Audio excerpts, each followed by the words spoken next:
दोस्तों नमस्कार। आप सब देखना शुरू कर चुके हैं बीपी सिन्हा की चौपाल। मित्रों, बुजुर्गों ने एक बात कही है कि पुलिस की ना तो दोस्ती अच्छी होती है और ना ही दुश्मनी अच्छी होती है। ठीक वैसे ही जो दुनिया का पुलिस है, जो दुनिया का स्वयंभू पुलिस है, अपने आप को पुलिस मानता है, उसका नाम है अमेरिका। तो अमेरिका से भी ना तो दोस्ती अच्छी है और ना ही दुश्मनी अच्छी है। जिसने अमेरिका से दुश्मनी की उसे तो बर्बाद होने से कोई रोक नहीं सका, वो बर्बाद तबाह हो ही गया। लेकिन जिसने अमेरिका से दोस्ती की, वो भी बुरा हाल है उसका भी, वो भी बर्बाद और तबाह हो गया। तो साथियों, ये विचित्र देश है अमेरिका। पता नहीं इतना दोगलापन ये लाता कहाँ से है। वो कहते हैं ना, जिसकी लाठी उसकी भैंस। तो अभी तक अमेरिका का ये स्थिति चल रही थी कि उसकी लाठी थी तो उसी की भैंस थी। वो जो बोलता वही सही है। अमेरिका जो खुद करता है उसे वो जायज़ मानता है, और वही काम अगर कोई दूसरा कर दे तो उसे वो नाजायज़ मानता है। अब मामला ऐसा है कि चा चाइना काफ़ी तेज़ी से उभरती हुई अर्थव्यवस्था है, और भारत भी तेज़ी से उभरती हुई अर्थव्यवस्था है। चाइना तो अभी वर्तमान में अमेरिका को टक्कर दे रहा है, और भारत भी चंद वर्षों के बाद इस पोजीशन में आ जाएगा कि वो अमेरिका को भी, चीन के साथ अमेरिका को भी टक्कर देगा। अभी वर्तमान में स्थिति क्या है कि चाइना अमेरिका को टक्कर दे रहा है और इंडिया चाइना को टक्कर दे रहा है। अब अमेरिका की मजबूरी है कि चाइना को काउंटर करने के लिए इंडिया की ज़रूरत उसको है और है।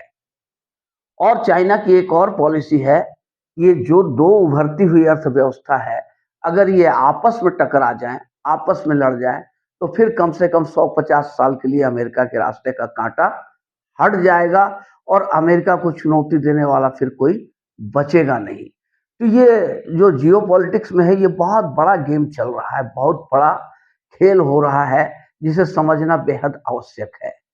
तो साथियों, ऐसा है कि आजकल भारत के दुश्मन, जो भी भारत के शत्रु हैं, वो चाहे यूके में हो, चाहे पाकिस्तान में हो, चाहे कनाडा में हो, चाहे अमेरिका में हो, चाहे गाज़ा में हो, वो हर जगह मारे जा रहे हैं, ठोके जा रहे हैं। कौन ठोक रहा है, ये किसी से छुपा हुआ नहीं है, पर इसे बोला भी नहीं जा सकता है। कनाडा ने भारत के ऊपर सीधे उँगली उठा दी। आज अंजाम ये हो गया कि कनाडा कॉर्नर हो चुका है, और एफएटीएफ के ग्रे लिस्ट में जाने की नौबत भी आ चुकी है कनाडा का। कनाडा त्राहिमाम बोल रहा है, हिंदुस्तान के सामने नतमस्तक होकर लेट गया है। फिर भी हिंदुस्तान माफ करने के मूड में नहीं है। ये अमेरिका है।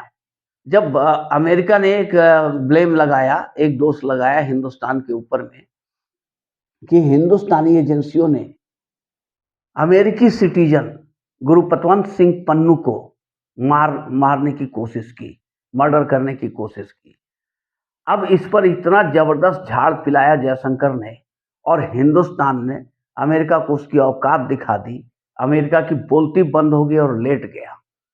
अब आज की तारीख में अमेरिका क्या कर रहा है कि एकमात्र एक इंडिविजुअल को, निखिल नाम के एक बंदे को पकड़ लिया है कि हाँ, ये इसने $1 लाख दिया था गुरुपतवंत सिंह पन्नू को मारने के लिए। एक क्रिमिनल के साथ डील किया था, और संजोग से वो क्रिमिनल जो था वो सीआईए का ही एजेंट निकला, जिससे ये बात खुलकर सामने आ गई, और सबूत के साथ अमेरिका ने भारत पे इल्जाम फरोशी कर दिया। लेकिन जब भारत की तरफ से पलटवार हुआ तो अमेरिका को अपनी हैसियत याद आ गई कि ये वो भारत नहीं है, कल वाला भारत नहीं है जो आंखें दिखाने से डर जाएगा और उंगली उठाने से उठ बैठ करना शुरू कर देगा। ये वो भारत है जो ना तो किसी को आंख दिखाता है, आंख दिखाकर बात करता है, ना किसी से आंख झुकाकर बात करता है, बल्कि आंख में आंख डाल करके बात करने वाला आज का भारत है, मोदी का भारत है।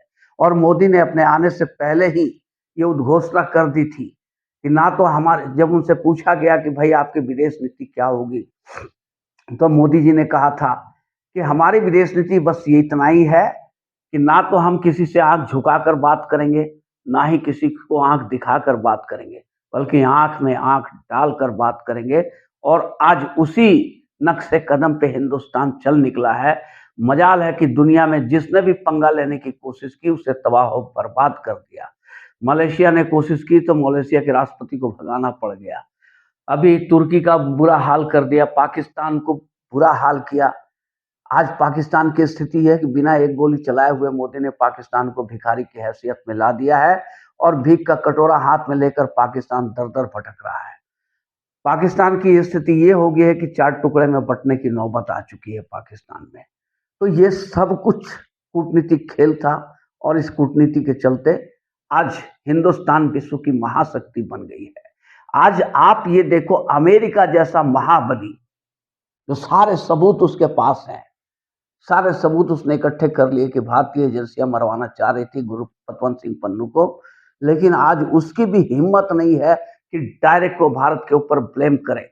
इसलिए उसने एक इंडिविजुअल के ऊपर ब्लेम करके मामला को रफा दफा करने की कोशिश शुरू कर दी है। तो साथियों, ये कल का भारत नहीं है, ये सॉफ्ट हिंदुस्तान नहीं है जिसे लोग हजार घाव देने की बात सोचते थे। आज अगर कोई हिंदुस्तान को एक घाव देगा तो बदले में 100 घाव हिंदुस्तान देगा। इसी पॉलिसी पर चल रही थी। पहले हमारी पॉलिसी क्या थी? एटम बम के मामले में, न्यूक्लियर के मामले में हमारी पॉलिसी क्या थी कि नो फर्स्ट यूज, कभी हम पहले यूज नहीं करेंगे। आज उस नीति को बदल दिया गया कि हम कह नहीं सकते, हमें जब जरूरत पड़ेगी हम यूज कर देंगे। इससे पूरी दुनिया एक बार की थर्रा उठी है।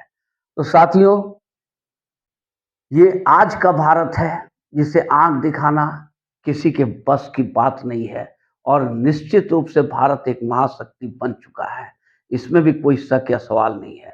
मित्रों, अगर ये वीडियो आप लोग को अच्छी लगी हो तो इसे लाइक करेंगे और चैनल को सब्सक्राइब करेंगे। धन्यवाद।